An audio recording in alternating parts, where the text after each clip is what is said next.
let's not waste this meeting.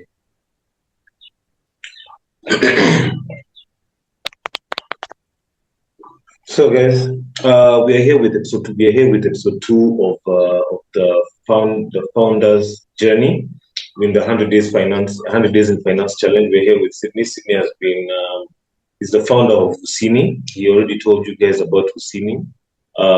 Trading in the trading in the Kenyan, East African, and African markets. He has had a wealth of experience with trading in Africa in general. He's been trading for 6-7 years. So the wealth of experience that he has, I hope that you guys are willing to listen, because this is actually very amazing. Welcome, Sydney. Welcome, Sydney. You know us over here at it's too much tech. We're so happy for you to actually be here. And yeah, thank you so much, bro.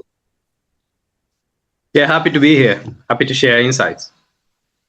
So I think we'll just actually go on to the first question.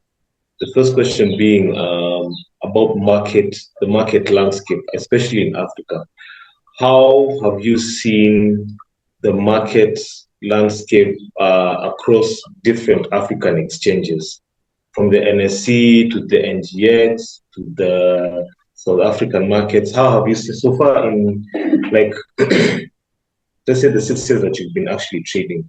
How have you seen the markets all over Africa, and how are they in general? Yeah, African markets are nascent still, right? But they are growing. They are getting larger. We are seeing the regulators opting for larger paid up capital.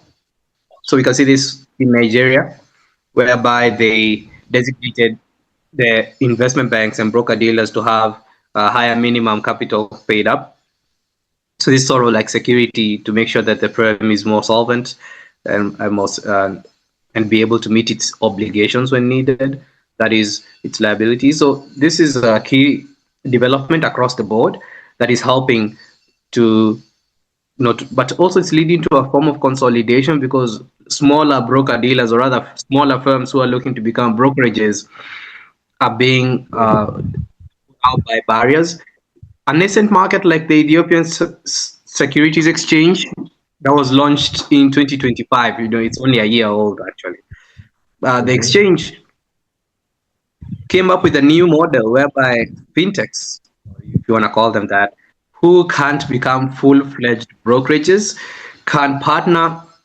I think that has been happening, but they created a new license that allows you to do that now. So it's like a licensed thing. In Kenya, there's no such a kind of a license. So it's a whole new license they brought forth, even as a young exchange, whereby you pay 1 million birr, and then you can partner with a local brokerage and offer digital services now to users as a licensed firm. So you don't need the paid up capital thing, but you do need to pay for the license yearly.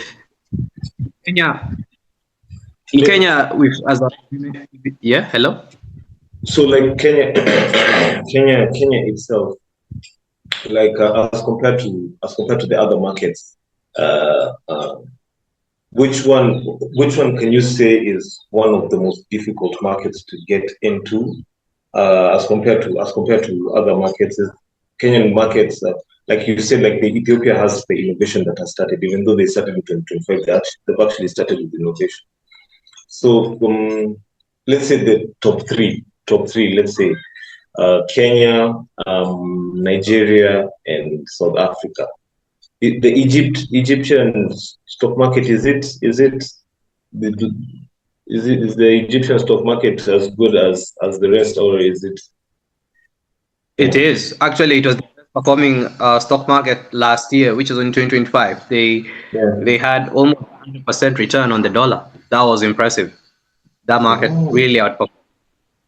How about the okay? Let's do like a comparison between the Kenyan stock market and the South African stock market and the Nigerian. Let's say the three, because majority of people wouldn't know about the Egyptian stock market. So let's say the Kenyan, the South African, and the Nigerian. which one do you usually prefer to go into instead of as opposed to the other? Well, we can look at this on in two lenses: as an institution or as a Mm-hmm. retailer. Right? As an institution, of Uh-huh. course, one would to get into the Johannesburg Stock Exchange. Right? That's the best Uh-huh. market. It's deep. It has large institutional capital that Yeah. you can get in that. It's more developed, structured, of course. One may also look at Nairobi Securities Exchange. Yeah. With the recent development, it's becoming more and more attractive for players or other regional brokerages to venture Mm-hmm. into this stock exchange. So securities exchange, that is, you can see easy stocks from South Africa coming in, right? They're coming into the market. So such kind of things enable. So that is, the CEO needs to be more progressive in their nature. That is allowing for more API access, the regulator pushing for digital monitoring, such as they launched an API, that the CMA launched an API, that is the Capital Markets Authority of Kenya, that now Mm-hmm. can monitor in real time platform transactions. That is, if you have a digital brokerage, you just plug into the API, now they can monitor you rather than monthly reports, they can just do it in real time from that API.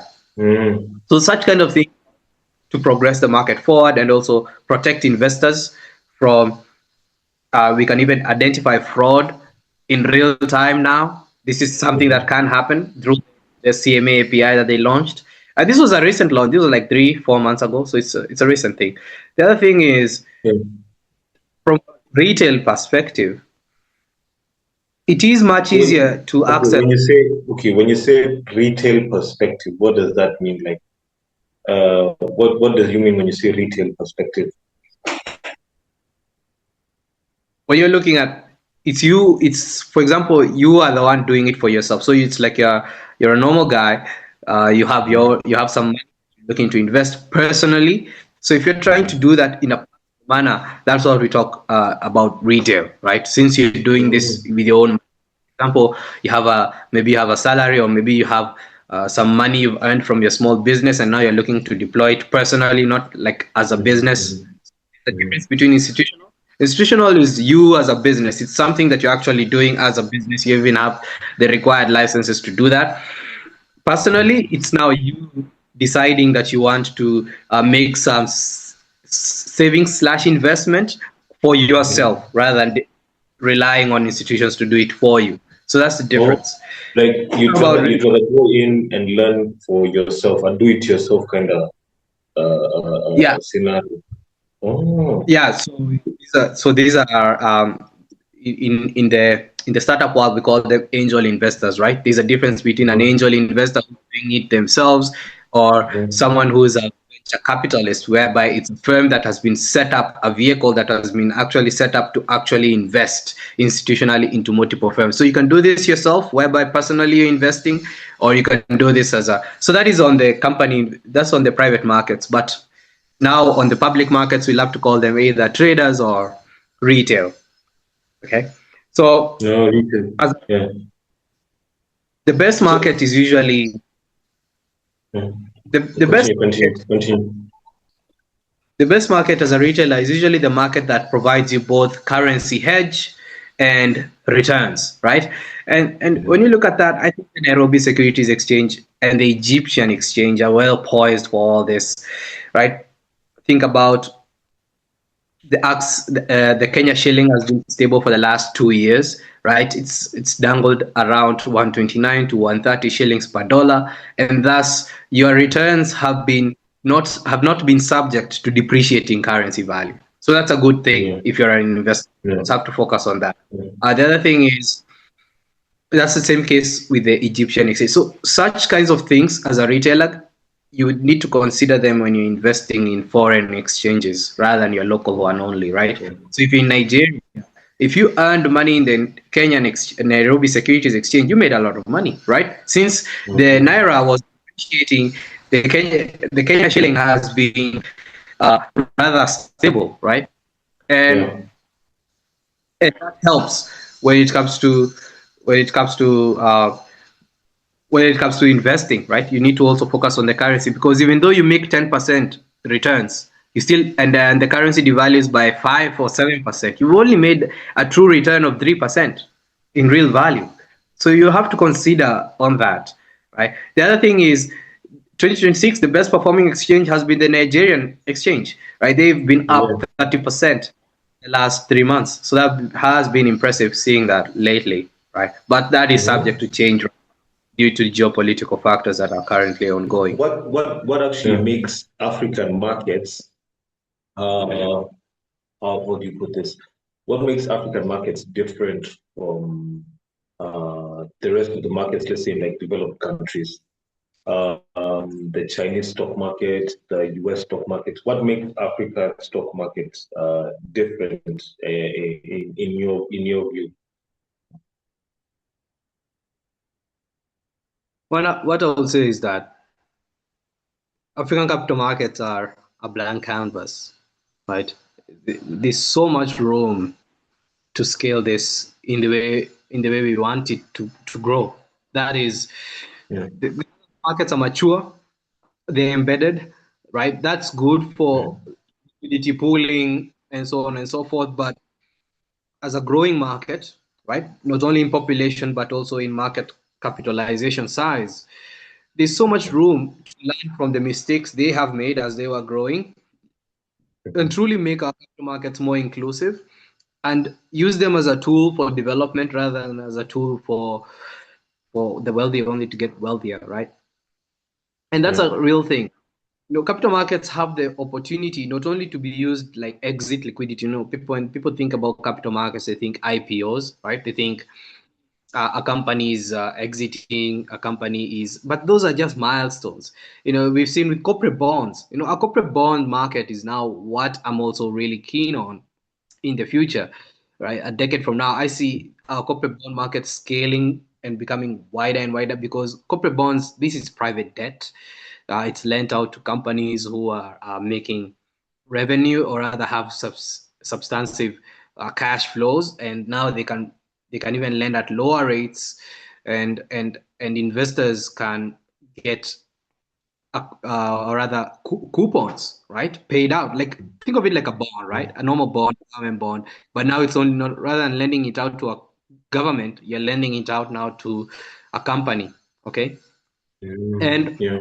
this is a company that always posts its financials every year. So I see this substantial growth in that, because rather than we have this credit deficit for MSMEs, right? Medium, small enterprises.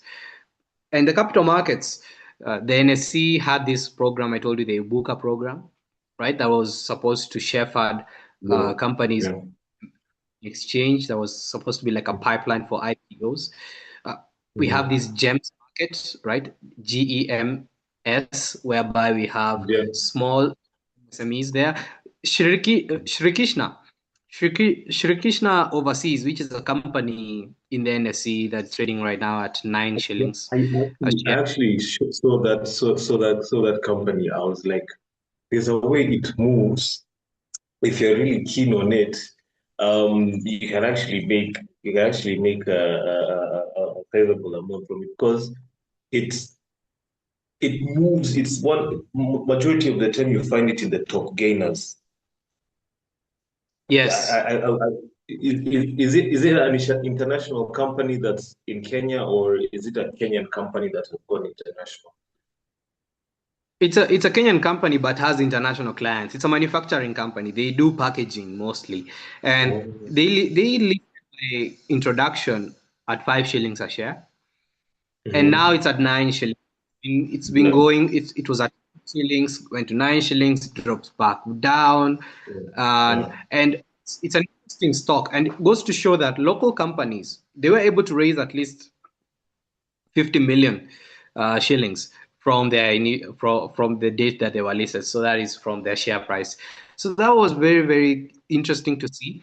And it should be a case study on how local small firms, because it's not a large firm, it's not like an entirely large firm, it's a small firm, but it's a firm that is actually showing that MSMEs can actually use the capital markets to scale out their operations over time and gain more legitimacy, right? And the work that is now needed because the infrastructure is there, which is now the interesting thing about the space you're talking about, particularly Yeah. African capital markets. The infrastructure is Yeah. there.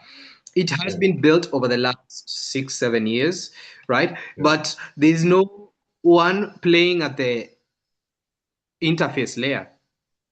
No one is playing at the retail layer. No one is trying to orchestrate the flow of capital through a platform which is built on top of the infrastructure. Because the infrastructure is not something that will be used by normal people, right? You and I, Yeah. right? We need Yeah. digital platforms that sit atop of the infrastructure. The infrastructure is mostly for institutions, and that is something that has plagued our markets a lot. Institutions are the ones who are always playing. Institution like there's a friend of mine who wanted to buy the KPC shares, but then he was like, you have to have a CDS account, you have to get a broker, you have to, and then it's like he was like, leave this because it's like the barrier to entry is very huge.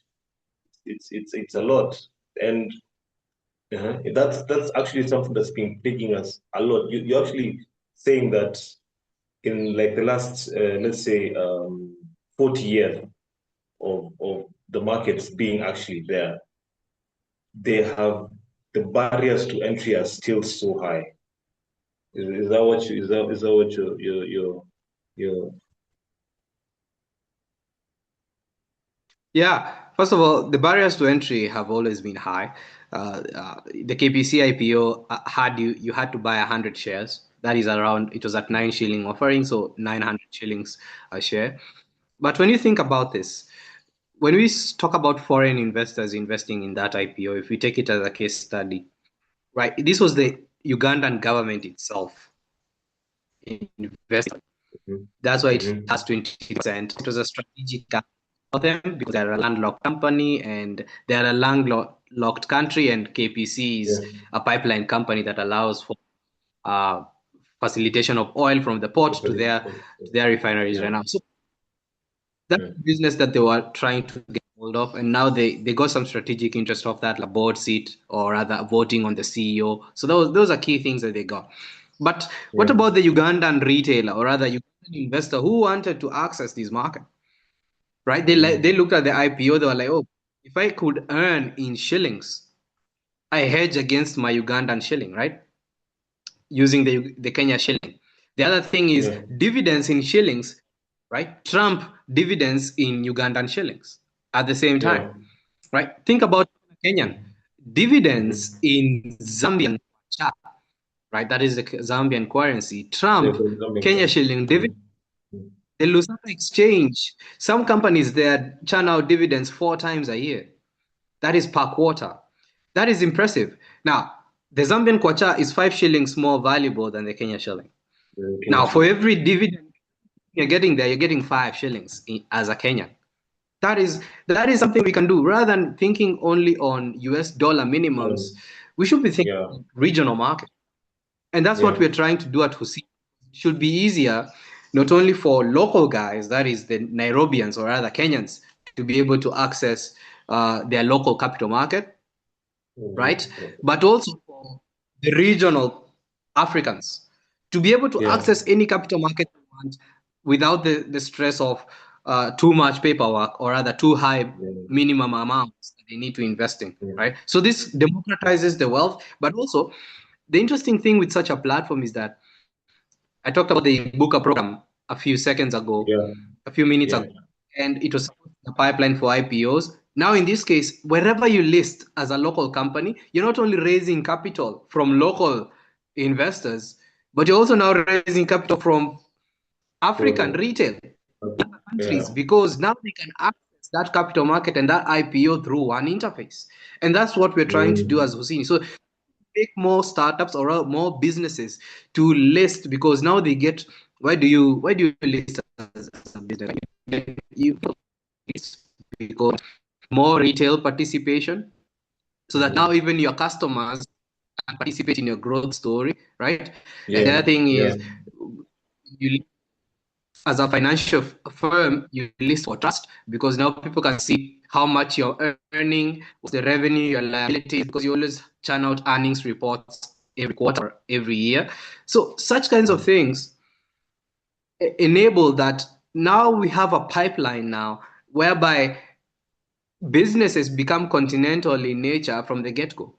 Because once they Yeah. list in Nigerian exchange, I as a Kenyan can access Flutterwave when it lists there. Why are we going to the US market to raise capital? Because the US market is an international market. And if we think of our local bosses as international domains, right, rather than just local domestic domains, Yes. it will change the whole paradigm shift of how.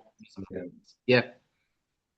I think you've actually even sipped into the next question I was asking, because I was like, the barriers to trade are high. So now, how has Hussini actually become will actually become the go-to to break down these barriers, so that not only just investing in the Nairobi Stock Exchange, but you can also see what's going on in the Nigerian Stock Exchange. I'm pretty sure even I'm pretty sure even you guys watching, you don't really know even the Egyptian exchange was actually very profitable. So Sydney has actually told you something. Sydney has actually told you something that what's it called? That's very valuable information at the end of the day. Now, like you said something about democratization. You said something democratization of. Forgive me, Sydney. Me, I'm also learning myself. Like when you talk, like you say something, like you say when you say the retail going into the market as a retail instead of an institution. I was like, I have to understand what retail is. Now you said about you said something democratization of Yeah, those democrat access into multiple capital markets. Right? That is, you. The problem is, right now, if you wanted to own stock in the Nairobi Securities Exchange, you can yeah, basically own stock all the companies there. You can yeah, basically own the stocks all the stocks there if you want to. yeah, The other thing is the best performing stocks are around like what 10. That's like our local Mag 7, and they're all banks. So yeah, that leaves you very little. It also leads to concentration. If we were to push the Nairobi Securities Exchange to local guys, people just invest in 9 to 12 companies nine, max. yeah, That will lead to yeah, over concentration in a few companies, yeah, be very detrimental to the market structure, right? Because what does that mean? The moment that the stock price drops, everyone's wealth is now lower is than previously, right? So that yeah, because if it's one person losing money, that's okay. But if it's everyone is losing money, that's very dangerous for the market yeah, because it can lead to we call it a bank run, right? Or rather, whereby it's formal, everyone is selling out because other people are selling, and you don't want to remain holding the bag. So that happens. That's really yeah. dangerous. What I was talking You, about, you said bank run. I hope everybody now understands that. Actually, in the first episode of Nini, we actually talked about the bank run. Like right now, when you say something like a bank run, I actually know what you're actually talking about, because like a bank run is like people just yeah, exiting with the money. They're just going. Everybody, they're withdrawing their money left, right, and center, and then now the bank is just left to collapse. But now, in that role of like democratization of actually investment, Husini comes in to actually be able to do that in the long run, not just for regional markets, not even just for regional markets. You said internationally, like you're looking at it from a perspective where African markets can now be traded internationally without the huge barriers to entry, right?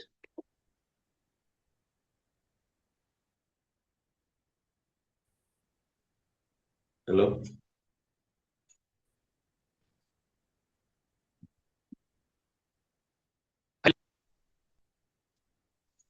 Young Yeah, I can see you. I can see you. Can you hear me? Hello? Yeah. Apologies on that. Yes, it's all good.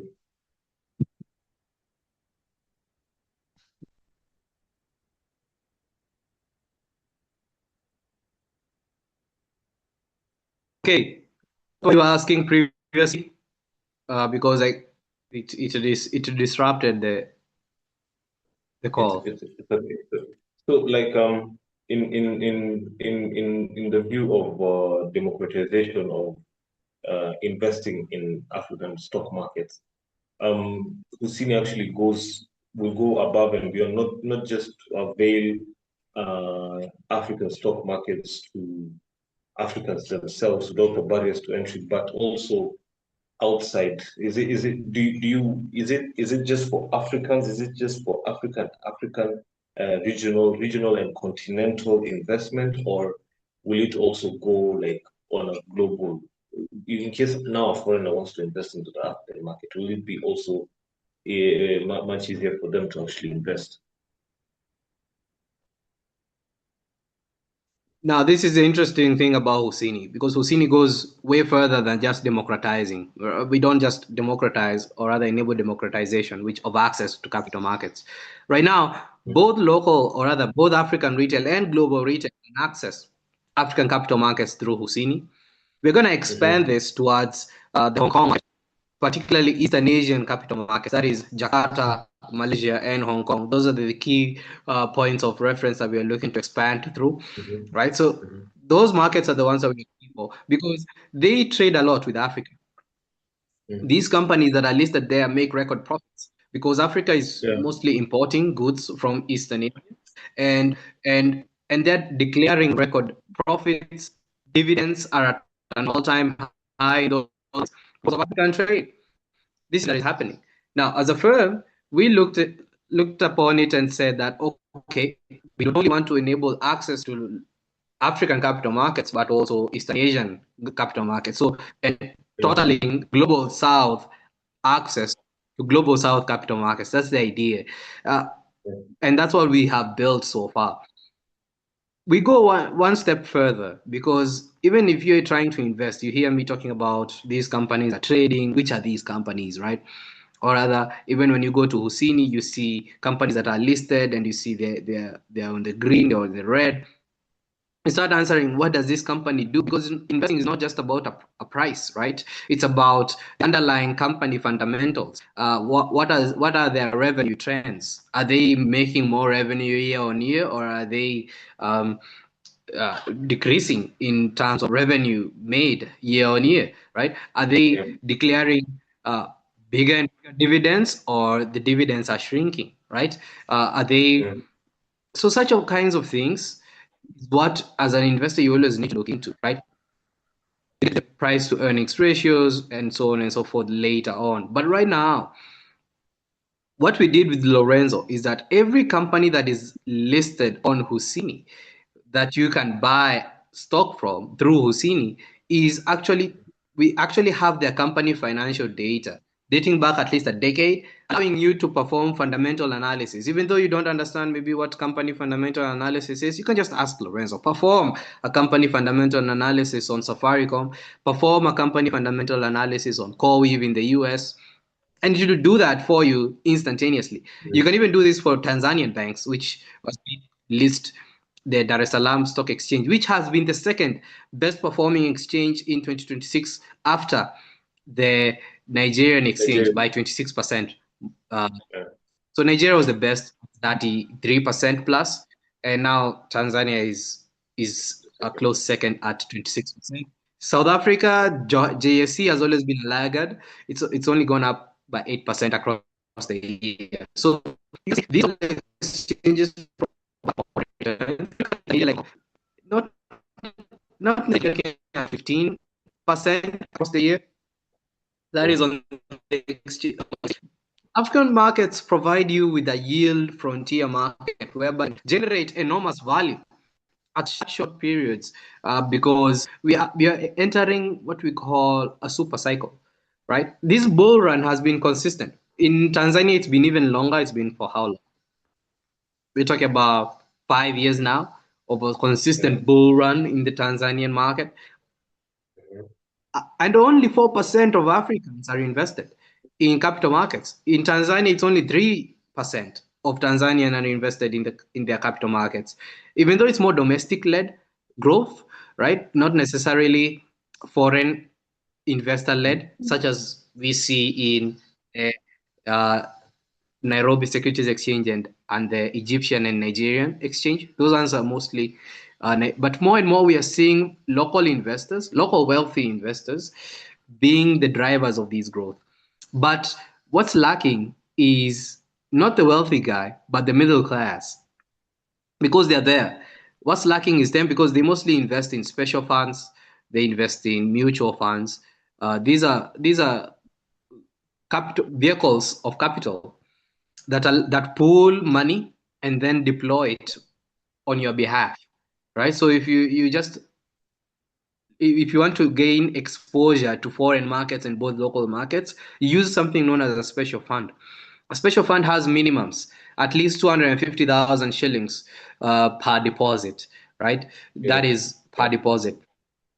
At Hussini, we saw that and we saw it was definitely, as a young guy in uni, you can't afford 250,000 shillings, right? But you still need access to this alpha, or rather, these returns that I'm talking about. How do you get access to that without investing in multiple stocks? Hussini, we did something known as baskets. Now, you can create your own exchange traded fund, or rather, a basket, or rather, an exchange traded fund can be in one stock. You can invest in up to five stocks at one go. Okay, so Yeah. this is a group of stocks that we've created for you. So what we is users your own rules.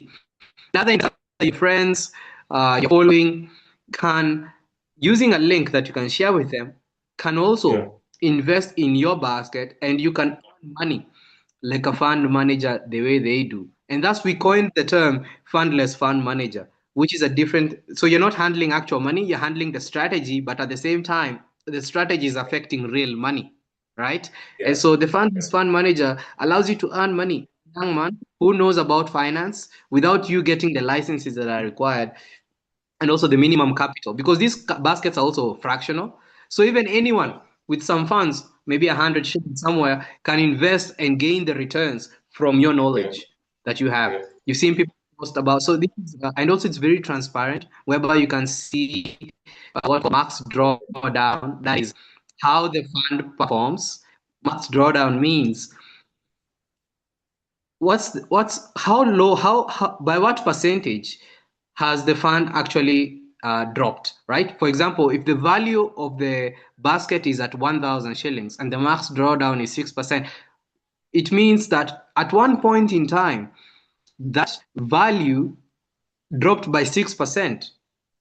Okay, so that 1,000 shillings dropped by 60 shillings, right? So we're trying to break it down into smaller figures, but what we're saying is Max Drawdown talks about how low did the value in the basket go. Okay, that is the max drawdown, or rather in full drawdown, or rather maximum drop of value in more layman term. Now, volatility. We give you access to volatility. What do we mean by volatility? It means that how high did it go, how low did it go in terms of percentage points. So it rise by 10%, by 11%.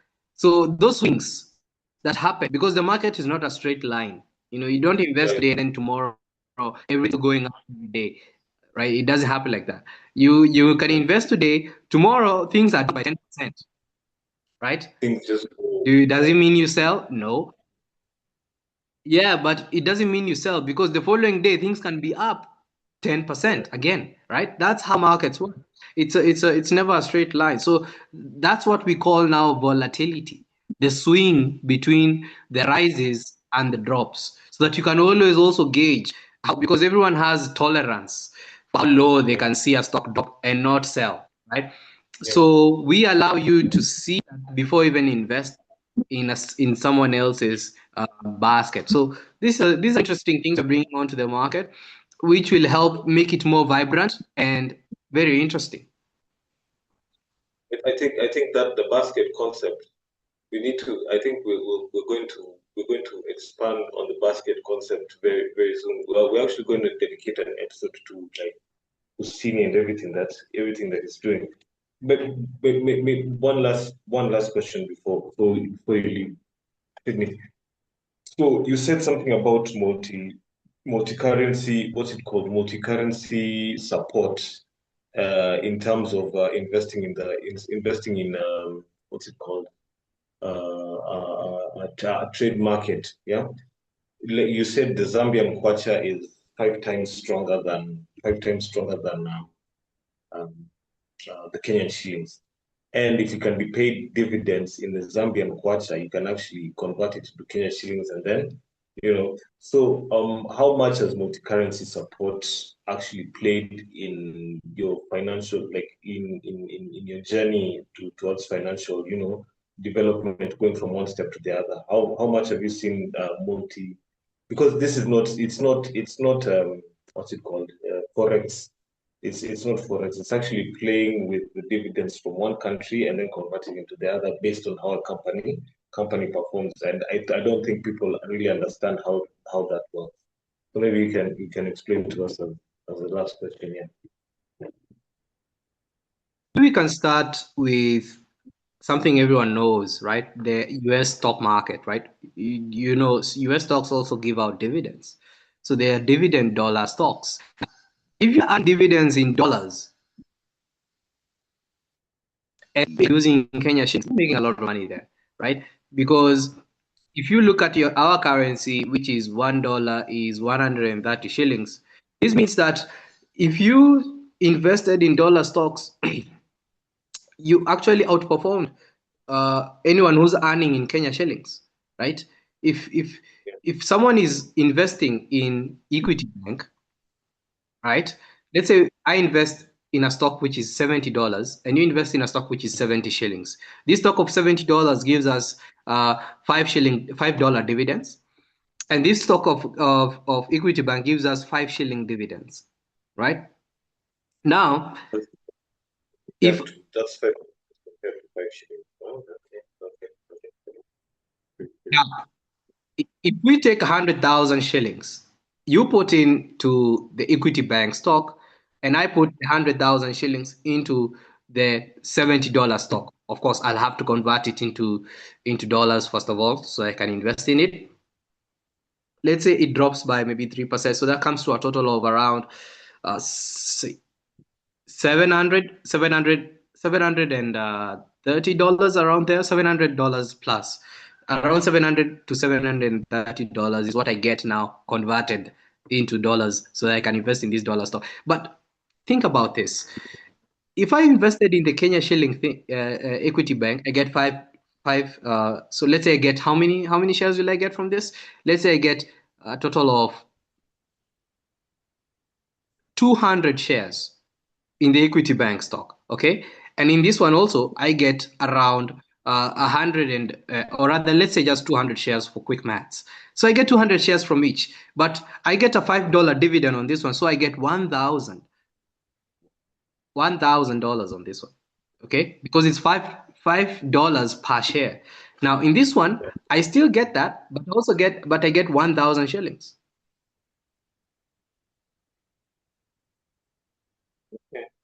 Right? So I now how playing with the different currencies can actually come back and what's it called? yeah, Increase your even actual if investment. Yeah, even if you invest in the dollar stock, which you get less shares because you're investing in smaller currency, right? You get more shares in the equity stock because it's in your own local currency. But if you invest in the dollar stock, even though you get smaller shares, rather you don't get, of course, the real amount won't be $200, 200 shares. It will be more 150, 60 shares, 160 shares around that part because, of course, FXs, and so you need to account for that. But the dollar dividend from this, the yield is much greater than this one, not only based on the yield percentage, which is the dollar yield, or rather the dividends per share yield is greater on this one than on the Kenya shilling one, because also of the difference in currencies, right? The kwacha is good because not only do you get dividends in kwacha that you can now change into Kenya shillings, right? Even for Ugandans, not only do they get dividends from Equity Bank at 5 shillings, and then they change it into Ugandan shillings, which is one Ugandan shilling is 20 shillings, 20 Ugandan shillings, so one Kenya shilling is Ugandan shilling. So even if you do and invest, you're making way more money in local currency when you change those dividends into your local currency. So it's not FX, but it's an interesting way of, rather than gambling on FX, in this case, you're both factoring in FX, but also you're factoring in capital gains, which is a different thing because we've only talked about dividends. Now, dividends, yes, they do come once or twice a year, but in African markets, they can be 4 times a year.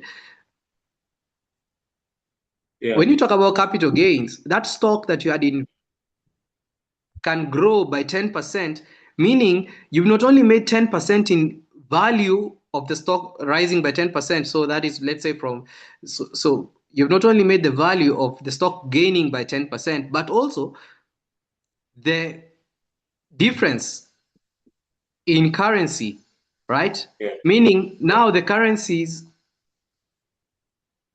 have have a difference of also 10% in value, right? For example, the Nigerian currency has dropped massively. Or rather, let's talk about the beer. Last year, it went down by 30%, meaning the beer was stronger than the shilling. It went down by 30%. If they had a capital market before it dropped, because it came afterwards, they would have, if you're a Kenyan investing in that market, that's why even Safaricom went to that market, because previously the beer was stronger than the Kenya shilling. Now the beer and the Yeah. Kenya shilling are one to, it's the same. It's the same. One beer is equals to one Kenya shilling. That's something that's happening right now. So the interesting thing is they would have been making more profits earning in Ethiopia than even in Kenya. That's why our regional banks are making way more money, right? Investing in such as Equity Bank going to Angola, such as uh, Safaricom going to Ethiopia, KCB Yeah. is trying to go to Ethiopia.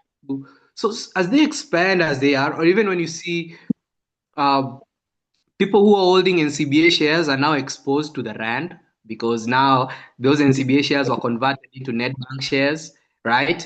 Yeah. So that means Yeah. the rand is stronger than the Kenya shilling, meaning you're making way more from what you earn just by that Yeah. conversion. Yeah. Shares are now worth more than than your Kenyan shares if they were just Kenyan shares. So it's an interesting game that I believe what we're trying to do with Hussini is now expand it for everyone to access, because the rich guys and institutions do this, but as a retailer you should be able to do this too, right? I should be buying stocks in Lusaka, and when I get dividends there, I convert them into Kenya shillings and live my life, right? Which is much cheaper and also creates this no need for the dollar. The dollar thing is what's breaking down our currency's value, right? Because local currencies are still good, right? They're not that expensive, right? Yeah. So that's a good Yeah. thing.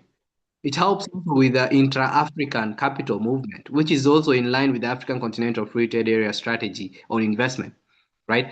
Uh, this allows for movement of capital across borders, because if you invest in a company, you're not investing, the company is actually making money from that investment you've done in their share price, right? Yeah. Yeah. This happens. Sydney, I don't think we're going to take more of your time. Thank you so much for your time. Uh, we're going to see you in the next. We're going to see you in the next episode. I think guys will take. There's so much Sydney has actually taught us today, and we thank you so much for your time. We hope to see you tomorrow, because the next episode is actually tomorrow. And thank you so much, Sydney, for your time. I've I've come come to see there's a lot that we actually don't know about intra-Africa trade. And guys, just watch the episode. You're gonna like what you see. Yeah. Yeah, happy to be here. Happy to share insights. I mean, this is all knowledge you can get when you research upon it. You just go to the African Continental Free Trade Area site. You can go to the African Securities Exchange Association site, and you can see all that I'm talking about is actually happening and has already been built. I mean, this is so early. If you're in the know, you're in the know. In 10 years from now, it will be more than common knowledge. But then, by then, people who knew this 10 years ago will now have built earlier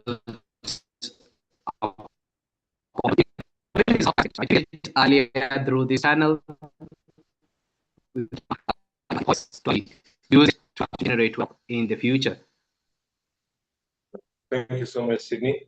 I think from there, guys go to Hussini Hussini.